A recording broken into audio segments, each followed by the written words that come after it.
I don't remember the last time, Stephen A., we've had an athlete, a football player, come out of college where he could legitimately be a top 5 pick at wide receiver or a top 5 pick at defensive back. And really, I'm just talking about media, us in sports media overall. Are we not, one, taking Travis Hunter for granted? But more importantly, are we spoiled?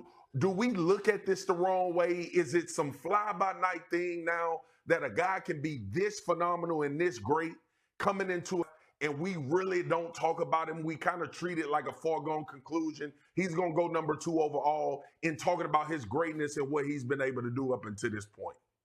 Well, it's a couple of things. Number one, we're addicted to the quarterback position. So anytime we see a wide receiver or anybody else for that matter, if you're not a quarterback or you're not an elite pass rusher, then you're one of the few of several marquee athletes who are going to bless us with your exploits on a National Football League level. That's one way to look at it. The other way to look at it is that, when you talk about us being spoiled and not appreciating the athletes enough, I think that's taken all wrong.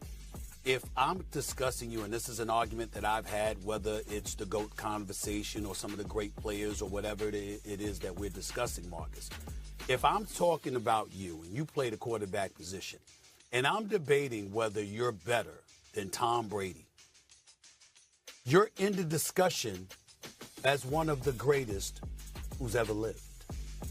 And unfortunately, in the times that we're living in, it's played in reverse. And if you want to know where I'm factually correct, take a look at YouTube. We're debating right now.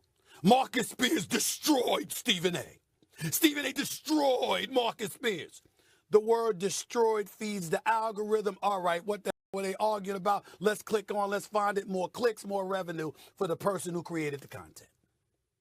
And all they did was use a word to try to hook people in and try to create a level of cynicism. You look at the news story, you look at the news reports or whatever. What does the news lead with? They lead with the negativity. What do they say? Negativity sells. But in the same breath, why are we so negative? But they lead the newscast with it every day.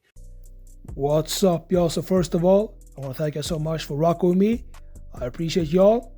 And the clip of the show, y'all, that was Stephen A. Smith, and he was breaking down the upcoming draft in which Travis Hunter is going to be drafted in. And he basically said that Travis Hunter, he's one of the best out there, and I agree. That is the reason why we need to, basically rally together and try to help this young man, because right now he has a Jezebel as a girlfriend, and I think that this woman, she will basically marry this man, be together for a couple of years until she's going to be able to get spousal support, and then she will break up with him. And he's been warned for the past couple of months, but when that happened, he decided to block all the people, or rather he deactivated his IG. And I know that this guy, he has a lot of potential because he's a good player, he's a good football player, but there's so many things around him that are basically a distraction. So I actually want to know what you think about this. Make sure to like, subscribe, and I'll see y'all in the next videos.